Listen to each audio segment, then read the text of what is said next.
आप सभी भाई बहनों का आध्यात्मिक ज्ञानात्मक चैनल की ज्ञान कक्षा में एक बार फिर स्वागत है। आज की चर्चा का विषय है प्रवाह और कारण। देखिए, प्रवाह शब्द के नीचे हमने ना एक सर्कल सा बनाया है और सर्कल के नीचे हमने एक शब्द लिखा है नित्य, और कारण के नीचे हमने देखिए एक तीर सा बनाया है। तीर का आरंभ तो देखिए सफेद रंग से होता है, लेकिन अंत में जो उसकी चोंच है, नुकीलापन है, वो देखिए काले पड़ से मैंने दिखाया है। और नीचे मैंने क्या लिखा है? अनित्य। और साथ में मैंने एक छोटा सा शब्द क्या लिखा है? नित्य के साथ ही कार्य। जैसा कि आप सभी भाई बहन देखिए इस बात से तो परिचित ही हैं कि हम आध्यात्मिक ज्ञानात्मक चैनल पर जो प्रतिदिन एक ज्ञान कक्षा में कुछ शास्त्रों का सैद्धांतिक बातों पे हम चर्चा करते हैं, और उन सैद्धांतिक बातों के देखिए बहुत ही एक गहरे अर्थ होते हैं, सूक्ष्म अर्थ होते हैं, जिनको देखिए ब्रह्म मुहूर्त में ही समझाना भी और समझना भी आसान होता है। देखिए कभी कभी देखिए क्या स्थितियां होती हैं कि कोई चीज़ मैं तो 100% समझ चुका हूँ, लेकिन जब उसको मैं समझाने बैठता हूँ ना, भले ही देखिए ब्रह्म मुहूर्त का समय है, परमात्मा की असीम कृपाएं भी रहती हैं, प्रकृति का एक अनुकूल वातावरण भी होता है, लेकिन फिर भी देखिए हम सभी भाई बहन मायाबद्ध होने की स्थिति के कारण देखिए इन प्रकृति के 3 गुणों से देखिए सतोगुण तो भले ही ज्ञान का एक दीपक जलाता है, लेकिन ये जो रजोगुण है ये आपकी हमारी बुद्धि को थोड़ा धुंधला कर देता है, भ्रम की स्थिति में ले आता है। और तमोगुण तो देखिए अज्ञानता में ले आता है।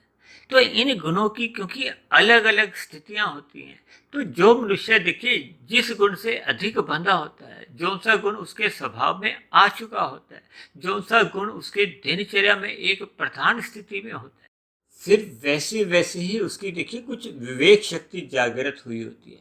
और क्योंकि शास्त्रों की जो सैद्धांतिक बातों को देखिए पूर्ण रूप से समझ लेना मनुष्य जीवन में ही संभव है, क्योंकि मनुष्य जीवन पाकर ही हम अपनी सात्विक बुद्धि में जितना अधिक विकास करते हैं, जितना अधिक हम सत्वगुण का संग करते हैं, ब्रह्म मुहूर्त में परमात्मा का ध्यान लगाते हैं, इन सात्विक वीडियो को सुनते हैं या शास्त्रों का अध्ययन करते हैं, फिर वैसे वैसे उसी अनुपात में फिर आपके बारे देखिए विवेक शक्ति जागृत होने लगती है।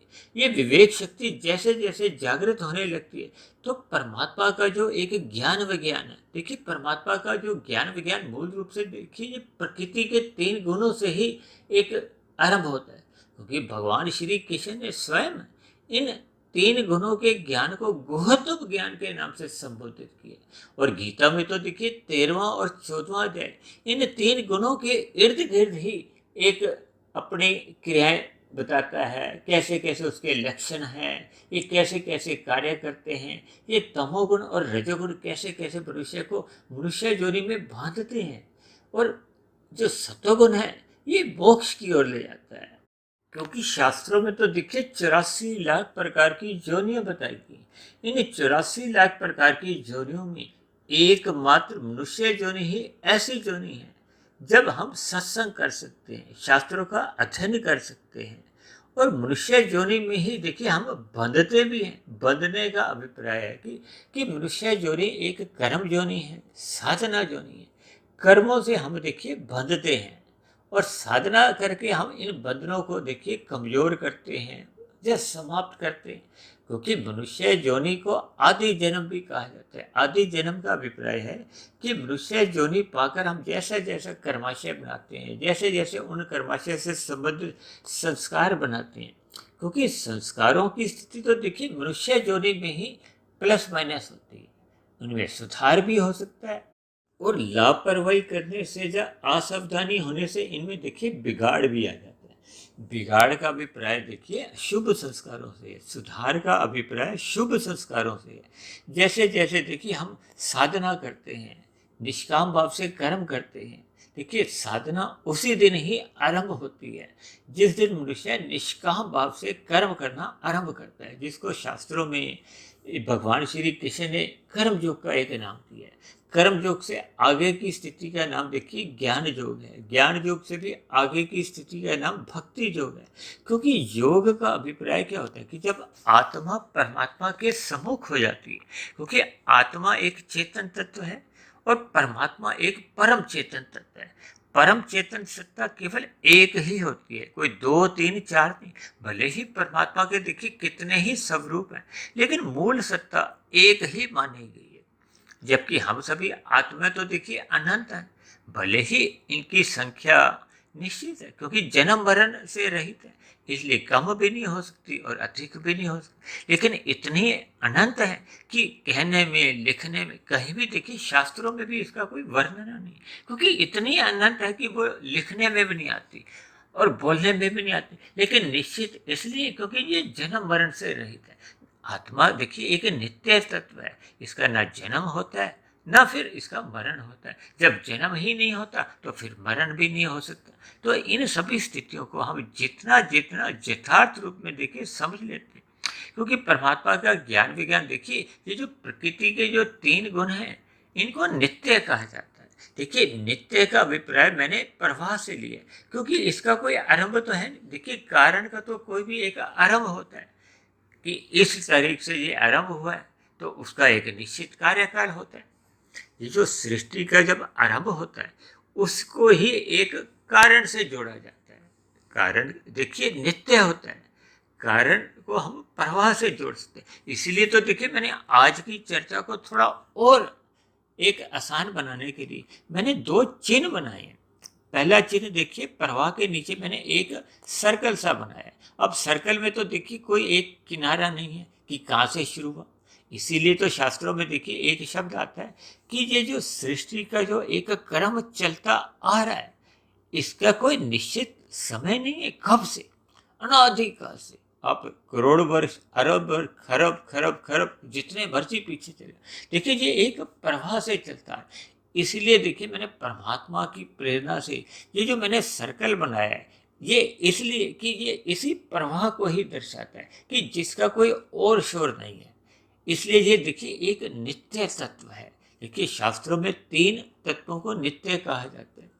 नित्य का अभिप्राय है कि जिसका कोई कारण नहीं है। एक है भगवान, दूसरी है आत्मा। ये दोनों देखिए चेतन तत्व कहलाते हैं। आत्मा साधारण चेतन है। साधारण का अभिप्राय है कि हम एक सामान्य चेतन है। अणु भी कहा जाता है, अल्पाक्य भी कहा जाता है, इसको एक देशीय भी कहा जाता है। जबकि परमात्मा तो एक सर्वव्यापी सत्ता है, बहुदेशीय है, सर्वव्यापी है, सर्वशक्तिशाली है, सर्वज्ञ है, सब कुछ जानने वाला है।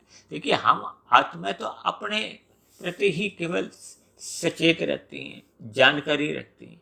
अन्य आत्माओं के प्रति तो हमारी कोई जानकारी नहीं। जबकि परमात्मा हम सब की आत्मा को जानते हैं। परमात्मा क्योंकि एक सर्वव्यापी सत्ता है, वो आत्मा के भीतर भी है और आत्मा के बाहर भी है। इसलिए तो परमात्मा को देखिए सर्वज्ञ भी कहा जाता है, बहुदेशीय भी कहा जाता है, सर्वव्यापी भी कहा जाता है, सर्वशक्तिशाली भी। देखिए अनंत गुण है परमात्मा के, तो अनंत इतने गुण हैं जिनकी देखिए हम चाहकर भी चर्चा नहीं कर सकते। देखिए आज हमने आध्यात्मिक ज्ञानात्मक चैनल पर 900 से अधिक वीडियो बना दी हैं। अब 900 से अधिक वीडियो बनने पे भी देखिए परमात्मा के ज्ञान का कोई अंत नहीं है। ब्रह्मा ने स्वयं देखिए परमात्मा के ज्ञान की चर्चा करते करते क्या कहा, नेति नेति। नेति नेति का अभिप्राय है कि उस अनंत भगवान की देखिए हम चर्चा कर ही नहीं सकते, उसका कोई अंत ही नहीं। और मैं तो देखिए कभी कभी यहाँ तक भी बोल देता हूँ परमात्मा की प्रेरणा कि परमात्मा स्वयं भी अपने अनंत शक्तियों का वर्णन नहीं कर सकते। देखिए परमात्मा एक सर्वशक्तिशाली सत्ता है, लेकिन परमात्मा की अनंत इतने गुण हैं, अनंत इतनी शक्ति हैं कि परमात्मा स्वयं भी उन शक्तियों का देखिए वर्णन करते भी जाएं, क्योंकि वो अनंत हैं, वो समाप्ति की ओर जा ही नहीं सकती। इसलिए तो परमात्मा को देखिए एक नाम अनंत भी कहा जाता है। देखिए ये सभी बातें एक यथार्थ रूप में हम जितनी जितनी समझ लेते हैं, तो फिर देखिए परमात्मा का ये ज्ञान विज्ञान, ये जो सृष्टि की जो एक दिन रात जो चलते रहते हैं, ये जो तीन गुणों का एक प्रवाह चल रहा है, ये नित्य अनित्य, देखिए जगत को तो अनित्य ही कहा जाता है। अक्सर ऐसा भी देखिए शब्द आते हैं ना, ब्रह्म सत्यम जगत मिथ्या। अब मिथ्या का अभिप्राय देखिए अनित्य से लिया जाता है, कोई झूठ से नहीं लिया जाता। देखिए आपके भरे स्थूल शरीर है तो कोई ये झूठ तो नहीं है, अनित्य कह सकते हैं। देखिए आपका हमारा शरीर एक निर्मित हुआ है, सृजन हुआ है, तो इसका एक अंत भी आ जाता है। जिसका देखिए कारण होता है, उसका देखिए ये अंत भी आता है, समाप्ति भी होती है, उसमें विभिन्न स्थितियां भी बनती हैं। ये जो आपके हमारे स्थूल शरीर का माता के गर्भ में जो निर्माण होता है, वो कैसे होता है? देखिए आप सभी भाई बहन परिचित है कि एक कोशिका से आगे बढ़ते बढ़ते देखिए एक स्थूल शरीर का निर्माण हो जाता है। 9 माह 9 दिन का शास्त्रों में अक्सर कहा गया। तो इसका जब स्थूल रूप से एक प्रकट्य होता है, तो फिर इसको हम जन्म कह देते हैं। फिर जन्म में देखिए विभिन्न स्थितियाँ आती हैं, बचपन अवस्था, किशोर अवस्था, युवावस्था, प्रौढ़ अवस्था, वृद्धावस्था, फिर ये एक अंतिम स्थिति क्या आती है, मृत्यु। और जिन 5 तत्वों से ये स्थूल शरीर माता के गर्भ में बना था, उन्हीं 5 तत्वों में देखिए जब ये अग्नि को समर्पित हो जाता है, जब विभिन्न स्थितियां जो भी बनती हैं, चाहे देखिए दफनाने की हो, चाहे जल में प्रवाह करने की हो, यानी ये स्थूल शरीर जिन 5 तत्वों का बना था, उन्हीं 5 तत्वों में ही ये विलीन हो जाता है। अक्सर देखिए शमशान घाट में दो मनुष्य आपस में कह देते हैं ना कि देखिए 5 तत्वों का बना था, 5 तत्वों में ही लीन हो गया। कितनी सत्य बात एक साधारण मनुष्य के मुंह से निकलती है। लेकिन व्यवहार में देखिए हम अपने स्थूल शरीर को इतना अधिक महत्व देते हैं, इतना अधिक महत्व देते हैं कि हम फिर विषय भोगों की गलियों में, ये जो विषय भोग क्या है, देखिए ये जो आपके हमारे स्थूल शरीर है ना, पृथ्वी जल अग्नि वायु आकाश के, इन्हीं के ही सूक्ष्म तत्व देखिए गंध रस रूप स्पर्श और शब्द, देखिए इन 5 सूक्ष्म भूतों से ही ये स्थूल शरीर बनता है, या ये 5 स्थूल भूतों का एक निर्माण होता है। देखिए शास्त्रों में जो 23 तत्वों का एक विस्तार बताया गया, वो 23 तत्वों का विस्तार को भी देखिए अनित्य से जोड़ा जाता है। अब देखिए कारण क्या है, उसका मूल तत्व क्या है, तमोगुण रजोगुण और सत्वगुण, यानी कि 3 गुण। इनको देखिए एक साधारण बोलचाल में शास्त्रों में एक इकाई बोला गया इनको, क्योंकि ये नित्य हैं। नित्य का अभिप्राय देखिए, जैसे मैंने कहा ना, आत्मा नित्य है, परमात्मा नित्य है। इसी तरह ये जो प्रकृति के जो 3 गुण हैं, तमोगुण रजोगुण और सत्वगुण, इनकी सम अवस्था को देखिए शास्त्रों में प्रकृति कहा गया है। इन 3 गुणों को नित्य कहा गया, इनका कोई कारण नहीं है। यानी कि आत्मा परमात्मा और प्रकृति के ये जो 3 गुण, इनको किसी ने भी बनाया नहीं। यानी कि आत्मा को परमात्मा ने नहीं बनाया, परमात्मा ने देखिए इन 3 गुणों को भी बनाया नहीं। ये एक प्रवाह से चलते आ रहे। इसलिए देखिए मैंने प्रवाह को एक सर्कल के साथ, एक नित्य शब्द के साथ जोड़ दिया, क्योंकि ये नित्य बने रहते हैं। नित्य का अभिप्राय क्या कीजिए, जब प्रलय आ जाती है, देखिए करोड़ों अरबों वर्षों की ये स्थितियां बनी रहती हैं। जब इनमें प्रलय लाया जाता है, तो देखिए जब इनका सृजन होता है, आरंभिक स्थिति में देखिए जब क्रिया होती है तो रजोगुण को बढ़ाया जाता है। जब इसमें एक स्थितियां लाई जाती है तो सत्वगुण की वृद्धि कर दी जाती है। देखिए ये सभी स्थितियां ज्ञानपूर्वक होती है। सत्वगुण को ज्ञान से जोड़ा जाता है, रजोगुण को क्रिया से जोड़ा जाता है, और तमोगुण को देखिए पदार्थों से जोड़ा जाता है। अब पदार्थों से देखिए जो भी हम क्रियाएं करके सुख लेते हैं, वो अगर हमें ज्ञान नहीं हो तो फिर आपकी हमारी क्रिया अधूरी होती है। तो इन सभी 3 जो पदार्थ, क्रिया और ज्ञान, इन तीनों का अपने अपना बहुत ही अधिक महत्व है। देखिए आपके हमारे घरों में गृहिणी जब खाना बनाती है, अब खाना तो देखिए तभी स्वादिष्ट बनता है ना, जब गृहिणी द्वारा उसको ज्ञान होता है, उसको खाना बनाना आता है, वो क्रिया सही सही दिशा में करती है। पदार्थों का कितना कितना सम्मिश्रण डालना है, कैसे कैसे उसमें क्रिया करनी है, तभी देखिए खाना, दाल सब्जी रोटी चावल एक स्वादिष्ट बनते हैं। जिसको ज्ञान नहीं होता वो भले ही देखिए जितनी भी क्रियाएं करें, पदार्थ तो वही है, तो फिर खाना स्वादिष्ट नहीं बनता। तो तीनों ही गुणों की देखिए एक यथार्थ स्थिति हमें समझनी चाहिए।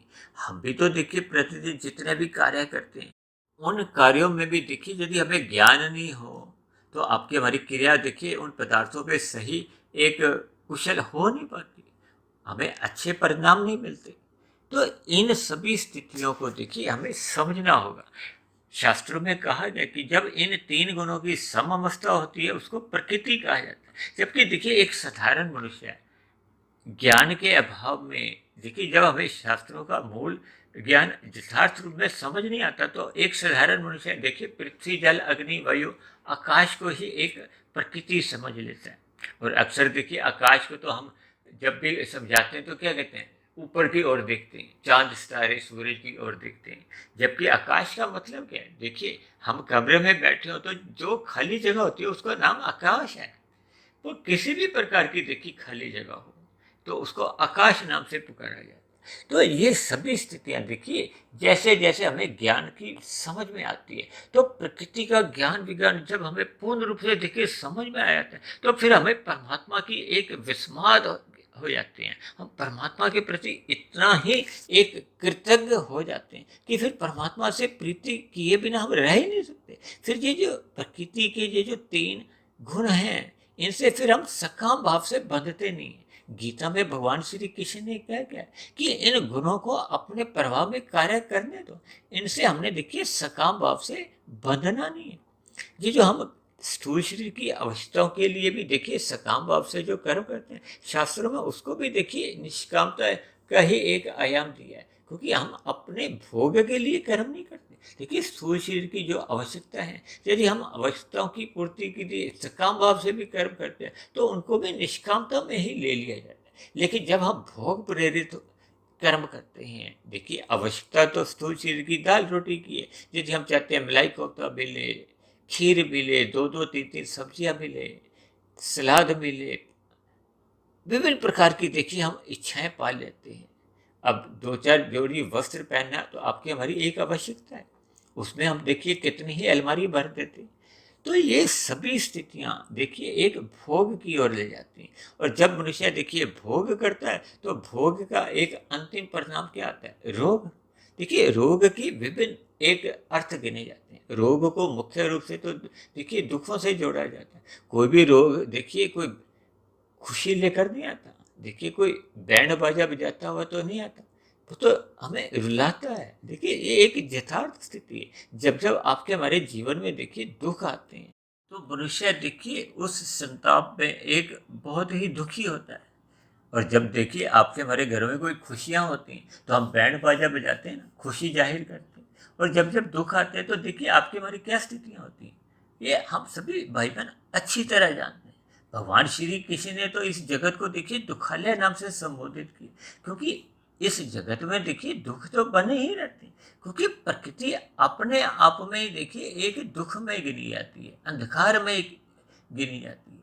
ये जो प्रकृति में देखिए सूर्य का प्रकाश जब आता है तभी तो ये सभी स्थितियां बनती हैं, आपका हमारा जीवन चलता है। अन्यथा तो देखिए प्रकृति में एक अंधकार का हो, दुख हो, ये तो सहज ही बने रहते हैं। इन सभी स्थितियों को देखिए हमें गुणों से जोड़ना होता है, क्योंकि तमोगुण, रजोगुण और सतोगुण ये तीनों अलग अलग स्थिति हैं। देखिए सतोगुण को ज्ञान से जोड़ा जाता है। जैसे जैसे हम ज्ञान में आते हैं तो फिर ये जो हमें रजोगुण और तमोगुण का हमें यथार्थ स्थिति पता चल जाती है। देखिए तमोगुण से 10 गुना अच्छा शास्त्रों में रजोगुण को कहा गया है, रजोगुण से 10 गुना अच्छा सतोगुण को कहा गया है, और सतोगुण से भी 10 गुना अच्छा देखिए मैंने अपनी चर्चा को आसान करने के लिए विशुद्ध सतोगुण यानी कि आत्मा परमात्मा के साथ जोड़ दिए। ये जो प्रकृति के 3 गुण हैं, देखिए जब हम रजोगुण में रहते हैं तो हमें तमोगुण की स्थितियों का बोध होता है, क्योंकि तमोगुण को मैंने देखिए अंकों से 1, रजोगुण को 10 और सतोगुण को 100 से जोड़ा, और विशुद्ध सतोगुण को 1000 से जोड़ा। ये देखिए जैसे जैसे अंकों का वजन बढ़ता है ना तो फिर अब देखिए 1000 की स्थिति में तो 1 की स्थिति का हमें पहले ही बोध हो जाता है, क्योंकि उसका मूल्य उसमें आ जाता है, सम्मिलित होता है। अब 10 के सिक्के में 1 के सिक्के का जो मूल्य है वो एक पहले ही जुड़ा हुआ है। एक 100 के नोट में देखिए 10 के सिक्के का भी और 1 के सिक्के का एक जो मूल्य है वो समझ में आ जाता है। इसी तरह 1000 में देखिए 100 का, 10 का और 1 का भी। इन सभी स्थितियों को हम जैसे जैसे समझते हैं, देखिए जब हम सतोगुण में स्थित हो जाते हैं तो फिर हमें देखिए रजोगुण की स्थितियाँ हमें समझ में आ जाती हैं। जब हम रजोगुण में स्थित होते हैं तो हमें तमोगुण की स्थितियाँ समझ आ जाती हैं। और जब हम विशुद्ध सतोगुण में स्थित हो जाते हैं, विशुद्ध सतोगुण का मतलब क्या है कि हम जब आत्म साक्षात्कार कर लेते हैं, परमात्मा की ओर सम्मुखता बढ़ा लेते हैं, तो फिर ये जो प्रकृति के 3 गुणों का आपको हमें यथार्थ ज्ञान हो जाता है, जिसकी देखिए हम प्रतिदिन इस आध्यात्मिक ज्ञानात्मक चैनल पर जो एक वीडियो तैयार करते हैं उसमें हम चर्चाएं करते हैं। आज जो चर्चा हम कर रहे हैं ये देखिए नित्य अनित्य के ऊपर है। नित्य को एक हमने प्रवाह से जोड़ा है ताकि आपको हमेशा जो प्रकृति का जो एक सृजन या अनादिकाल से जो चल रहा है, देखिए वर्तमान समय कल युग चल रहा है। अब कलयुग से पहले देखिए क्या था, द्वापर युग था, उससे पहले त्रेता युग था, उससे पहले सतयुग था, सतयुग से पहले फिर वही कलयुग था। देखिए ये स्थितियां एक क्रम में चलती रहती हैं। ये तो बहुत लंबा एक सृष्टि काल होता है। शास्त्रों में कहा गया इन 4 युगों का देखिए एक जो प्रभाव होता है उसको चतुर्युग कहा जाता है। ऐसे कितने ही चतुर्युग जब बीत जाते हैं तो उसको एक मनवंतर कहा जाता है। देखिए 71 चतुर्युग बीतते हैं तो उसको एक मनवंतर का नाम दिया है। 14 मनवंतर बीतते हैं तो सृष्टि का एक पूरा कार्यकाल होता है। उसके बाद फिर प्रलय की स्थितियां आती हैं। देखिए कितनी ये स्थितियां एक सूक्ष्म रूप में जब मनुष्य को समझ में आ जाती है तो मनुष्य फिर विस्मात की स्थिति में आ जाता है। परमात्मा से उसका सहज ही प्रीति होती है, क्योंकि परमात्मा की एक दिव्यता का परमात्मा की एक विशालता का बोध होने लगता है। और अपने आप में हम जो हैं, देखिए हम दिन भर जो इतना नाचते हैं, घूमते हैं, फिरते हैं, हम अपने आप को ही एक बहुत बड़ी स्थिति में समझते हैं कि मैंने ये किया, मैंने ये किया। जबकि हम जैसे जैसे प्रकृति को ही जब हम यथार्थ रूप से जान लेते हैं तो हमें अपनी स्थिति का भी बोध होने लगता है। और जैसे जैसे परमात्मा का ज्ञान विज्ञान हमें समझ में आ जाता है तो फिर हमें परमात्मा की विशालता का बोध होने लगता है। और जब हमें विशालता का बोध होने लगता है तो फिर परमात्मा से जुड़ना तो एक बहुत ही आसान स्थिति में हो जाता है। अब देखिए मैंने प्रवाह शब्द को, सर्कल को भी और नित्य शब्द को सफ़ेद रंग से जोड़ा है। सफ़ेद रंग को देखिए मैं सत्वगुण से भी जोड़ता हूँ, आत्मा से, परमात्मा से। इन सभी शब्दों को देखिए एक प्रमुखता देने के लिए मैं सफ़ेद रंग से ही दर्शाता हूँ। अब देखिए दूसरे तरफ क्या लिखा है हमने, कारण। अब कारण को देखिए हमने सफ़ेद रंग से लिखा है क्योंकि कारण नित्य बना रहता है। अब जो कारण के नीचे देखिए मैंने एक सफ़ेद रंग की एक तीर सा दिखाया, यानी कि उस कारण से जब एक नीचे की तरफ हम आते हैं तो फिर मैंने उस तीर में देखिए एक चोंच सी जो दिखाई है वो काले रंग से दर्शाई है। यानी कि ये जो काले रंग से दर्शाने का अभिप्राय क्या है कि ये जो उस कारण से जो कार्य होता है वो अनित्य होता है। अब देखिए हमने प्रवाह के नीचे तो नित्य शब्द लिखा है और कारण के नीचे हमने जो लिखा है अनित्य। इसका अभिप्राय क्या है, ये जो प्रकृति के जो 3 गुणों की जब एक विस्तार होता है, ये जो 23 तत्व हैं, देखिए ब्रह्मांड को 24 तत्वों का कहा गया है। 24 तत्वों का ब्रह्मांड है और आपके हमारे जो 3 शरीर हैं ये भी 24 तत्वों के है। देखिए आपका हमारा सूक्ष्म शरीर, कारण शरीर, ये सूक्ष्म रूप में आपके हमारे अंदर है। आपको हमें अक्सर देखिए एक स्थूल शरीर का ही बोध होता है, वो देखिए 5 तत्वों का बना है। आपका हमारा सूक्ष्म शरीर 17 तत्वों का बना है। ये जो स्थूल भूतों का जो बना है ये तो पृथ्वी, जल, अग्नि, वायु, आकाश है।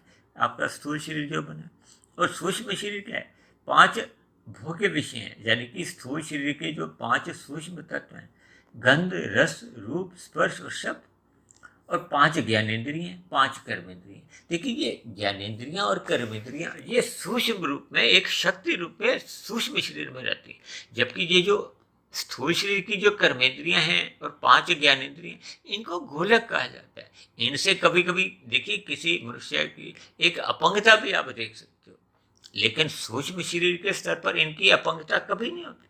वो शक्ति रूप में, यानी कि स्थूल शरीर की गोलकों को जो शक्ति मिलती है वो सूक्ष्म रूप से सूक्ष्म शरीर से मिलती है। तो ये हो गए देखिए 15 तत्व, 5 ज्ञानेंद्रियां, 5 कर्मेंद्रियां 10 और 5 आपके हमारे स्थूल शरीर के जो सूक्ष्म तत्व हैं, जब भोग विषय हैं, ये मिलके हो गए 15 और एक मन और बुद्धि, अब हो गए 17। 17 तत्वों का देखिए सूक्ष्म शरीर और 5 तत्व पृथ्वी, जल, अग्नि, वायु, आकाश, ये स्थूल शरीर है। 17 और 5 हो गए 22। अब 23वां तत्व है कारण शरीर को, इसको अहंकार से जोड़ा जाए, क्योंकि जब जब देखिए हम सकाम भाव से कर्म करते हैं, कर्ता भाव से ये मैंने किया, ये मैंने किया, तो उसका फिर हमें फल मिलता है। जैसे जैसे कर्माशय बनता है वैसे वैसे संस्कार बनते हैं। तो इस कारण शरीर को कहते हैं ना, कारण शरीर उसका नाम क्या है, क्योंकि आपकी हमारी मृत्यु के बाद देखिए स्थूल शरीर की मृत्यु तो सबकी ही होती है। ये जो 5 तत्वों का पृथ्वी जल अग्नि वायु आकाश का बना, इसकी मृत्यु होते ही क्या होता है, यदि हम देखिए मोक्ष की स्थिति में होते हैं तब तो हमारे तीनों शरीर समाप्त हो जाते हैं। और स्थूल शरीर के रहते रहते यदि कारण शरीर समाप्त होता है, सूक्ष्म शरीर समाप्त हो जाते हैं, तब तो मोक्ष की स्थिति बनती है। ऐसी स्थिति बनने पे फिर देखिए आत्मा एक लंबे काल के लिए, मोक्ष काल की बहुत लंबी अवधि है, देखिए उस मोक्ष में मनुष्य आनंदमय स्थिति में रहता है, क्योंकि आत्मा देखिए सत्य और चित है, आनंद स्वरूप हम है ही। देखिए मोक्ष काल में भी हम आनंद की स्थिति का एक अनुभव करते हैं लंबे काल के लिए, क्योंकि आपके हमारी एक पात्रता बन जाती है, क्योंकि आपके हमारे कोई बंधन, भौतिक शरीर के कोई बंधन ही नहीं है, हमें आध्यात्मिक शरीर की प्राप्ति होती है। आध्यात्मिक शरीर में देखिए आनंदमय स्थिति बनी रहती है। जैसे आपके हमारे देखिए ये जो 23 तत्वों का जो शरीर है, वैसे तो देखिए 24 तत्व बोला जाए, लेकिन प्रकट रूप में तो देखिए 23 ही तत्व बनते हैं ना, 5 स्थूल शरीर के, 17 सूक्ष्म शरीर के और एक कारण शरीर का। अब इन 23 तत्वों में जो 24वां तत्व है वो प्रकृति के 3 गुण हैं, वो नित्य तत्व हैं, वो समाप्त नहीं होते। देखिए मनुष्य के 3 शरीर समाप्त हो जाते हैं, यानी कि इन 23 तत्वों को ही अनित्य कहा जाता है। इसी तरह देखिए ये हम सबके जो 3 शरीर हैं, इनको तो देखिए पिंड का नाम दिया जाता है, जबकि इस पूरे ब्रह्मांड को 24 तत्वों का माना जाता है। जैसे आपके हमारे 3 शरीर हैं 23 तत्वों के, ऐसे ही ये ब्रह्मांड की स्थिति भी देखिए 23 तत्वों की, जिसको हम देखिए 24 तत्वों का मान, क्योंकि 24वां तत्व देखिए प्रकृति के 3 गुण हैं जो नित्य बने रहते हैं। भले ही देखिए जड़ है, जड़ में अपने आप देखिए कोई क्रिया नहीं होती, प्रकृति के 3 गुणों में जो क्रिया लाई जाती है वो परमात्मा की एक ब्रह्म शक्ति द्वारा लाई जाती है, जिसका सर्वप्रथम जो आरंभ होता है वो महत्त्व से होता है। देखिए महत्त्व एक पहला तत्व है, फिर महत्त्व से देखिए अहंकार की उत्पत्ति होती है। अहंकार देखिए फिर 3 तत्वों में आ जाता है, तामसी, राजसी और सात्विक। देखिए सात्विक अहंकार से मन की उत्पत्ति होती है, और राजसी अहंकार से 5 ज्ञानेंद्रियों की और 5 कर्मेंद्रियों की, और इसी तरह तामसी अहंकार से देखिए 5 सूक्ष्म भूत जो कि गंध, रस, रूप, स्पर्श और शब्द है, इनकी उत्पत्ति होती है। और इन 5 सूक्ष्म तत्वों से, सूक्ष्म भूतों से 5 स्थूल तत्व पृथ्वी जल अग्नि वायु आकाश की उत्पत्ति होती है। तो ये सभी मिला के देखिए हो जाते हैं 23। पहला महत्त्व, दूसरा अहंकार, तीसरा मन, फिर 5 ज्ञानेंद्रियां, 5 कर्मेंद्रियां, फिर 5 सूक्ष्म तन मात्राएं या सूक्ष्म भूत भी कह सकते हो, जिनसे फिर स्थूल 5 भूत का निर्माण होता है। तो ये कुल मिला के हो गए देखिए 23। अब 23 में जो 24वां तत्व एक निहित बना रहता है वो है 3 गुण, तमोगुण, रजोगुण और सतोगुण। इस प्रकार ये ब्रह्मांड भी देखिए 24 तत्व। ये जो 23 तत्व, जैसे मैंने 3 शरीरों के गिनाए, ऐसे ही ये ब्रह्मांड के ये 23 तत्व ये अनित्य कहलाते हैं। इनको देखिए कार्य भी कहा जाता है। देखिए जैसे हमारे स्थूल शरीरों को कहा जाता है ना, ये कार्य है, ये बार बार कार्य बदलते रहते हैं। इसके पीछे का कारण क्या, आपके हमारे कर्माशय या संस्कार, जिसको कारण शरीर कहा जाता है। तो इन सभी स्थितियों को देखिए हमें समझना होगा, यानी कि कारण और कार्य का एक संबंध कह लो, या प्रवाह का एक नित्य जो एक प्रवाह है, ये इन सभी बातों को देखिए जब हम यथार्थ रूप से समझ जाते हैं तो फिर परमात्मा की एक विशालता का हमें बोध हो जाता है, प्रकृति का ज्ञान विज्ञान हमें समझ में आ जाता है। ये जो हम कर्मों के जाल में कहो या कर्मफल सिद्धांत में जो अपने आप को स्वयं ही हम बांध लेते हैं ना, यदि हम देखिए निष्काम भाव से कर्म करते हैं, जो कि भगवान श्री कृष्ण ने अर्जुन को माध्यम बनाते हुए हमें आपको एक उपदेश दिया कि निष्काम भाव से कर्म करो।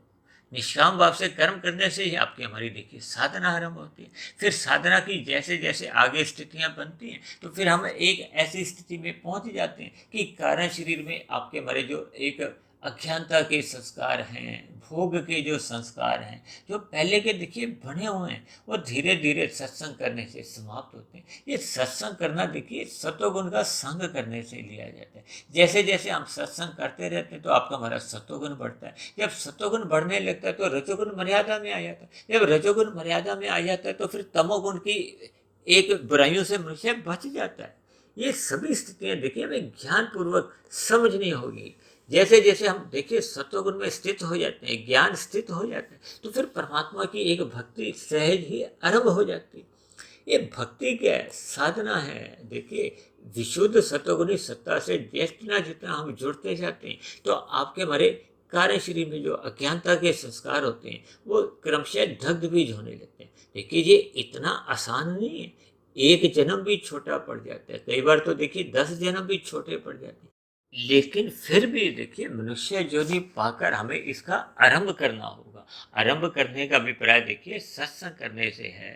देखिए आरंभिक स्थितियों में भले ही आपका हमारा सत्संग बेमन से होता है, क्योंकि विषय भोगों की जो एक पहले के संस्कार होते हैं वो हमें सत्संग करने नहीं देते। इसलिए तो कहते हैं ना, आरंभिक स्थितियों में बेमन से सत्संग होता है, फिर धीरे धीरे मन टिकने लगता है। जैसे बच्चा देखिए रोते धोते आरंभिक स्थितियों में स्कूल में जाता है, जब प्ले स्कूल में जाता है, नर्सरी कक्षा में जाता है तो रोते धोते ही जाते हैं। इसी तरह मनुष्य देखिए राशि स्वभाव वाले ये रोते धोते का अभिप्राय है कि बेमन से सत्संग करते हैं। और जैसे जैसे हम देखिए श्रद्धापूर्वक सत्संग करते हैं, ज्ञान अपना प्रभाव दिखाने लगता है, तो फिर आपकी हमारी दिनचर्या सात्विक बनने लगती है। सात्विक दिनचर्या बनते बनते फिर हम ब्रह्म मुहूर्त में उठने लगते हैं। जब ब्रह्म मुहूर्त के संस्कार एक मजबूत स्थिति में होते हैं तो फिर आपका हमारा जो रजोगुण है वो मर्यादा में रहता है, और रजोगुण मर्यादा में रहते ही फिर वो तमोगुण में गिरने की संभावना समाप्त हो जाती है। तब ऐसी स्थिति में देखिए आपका हमारा कोई पाप कर्मों का कर्माशय नहीं बनता।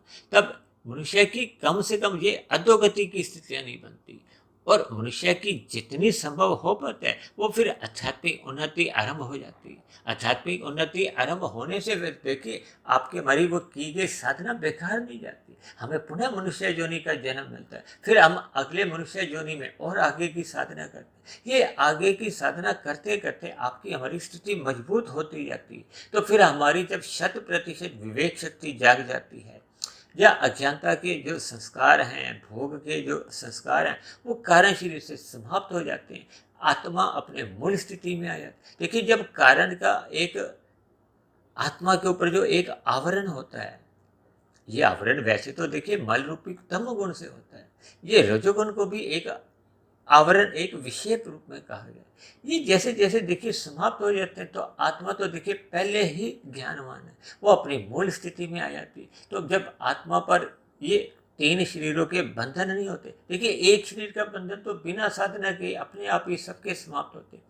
जबकि हमें देखिए कारण शरीर को साधना करते करते समाप्त करना होता है।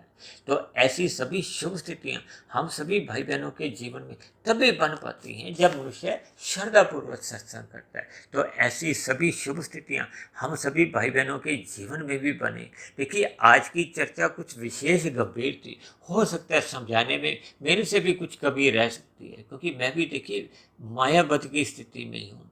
फिर भी आप स्वयं भी इन सभी स्थितियों पर सूक्ष्म रूप में चिंतन करें और परमात्मा के यथार्थ ज्ञान से जुड़ें, परमात्मा से प्रीति करें, तो ऐसी सभी शुभ स्थितियां आपके जीवन में भी बने। इन्हीं शुभ कामनाओं के साथ आज की चर्चा विशेष को अब हम यही विश्राम देते हैं। यदि बनी हुई वीडियो आपको अच्छी लगती हो, प्रेरणादायक लगती हो, ज्ञानवर्धक लगती हो, आपके अंधविश्वास समाप्त होने लगे हो, परमात्मा में आपकी प्रीति जगने लगी हो, तो मेरी आप सभी भाई बहनों से विनती है कि इन बनी हुई वीडियो विशेष को आप अधिक से अधिक भाई बहनों में शेयर करें, ताकि समाज में अन्य भाई बहनों के जीवन में सात्विक स्थितियां जन्म लें, समाज में एक भाईचारा बना रहे, एक सतोगुणी वातावरण का विस्तार हो, उस सतोगुणी वातावरण में सुख शांति बनी रहे, हम सबका जीवन एक सुखमय बने, परमात्मा में सदा प्रीति बनी रहे। और यदि मेरी चर्चा विशेष पर आपको किसी प्रकार की कोई आपको शिकायत हो, जब मेरी कही गई बातें आपको आधी अधूरी लगती हों, आपके मन में कोई प्रश्न उठ रहे हों, या मेरे आध्यात्मिक ज्ञानात्मक चैनल के प्रति आपका कोई सुझाव हो, इन सभी बातों को आप नीचे दिए गए कमेंट्स बॉक्स पर जाकर लिख सकते हो। तो चर्चा विशेष को अब यहीं विश्राम देते हैं। कल फिर मिलते हैं एक नए विषय को लेकर, एक नए संदेश के साथ। तब तक आप सभी भाई बहनों का बहुत बहुत धन्यवाद।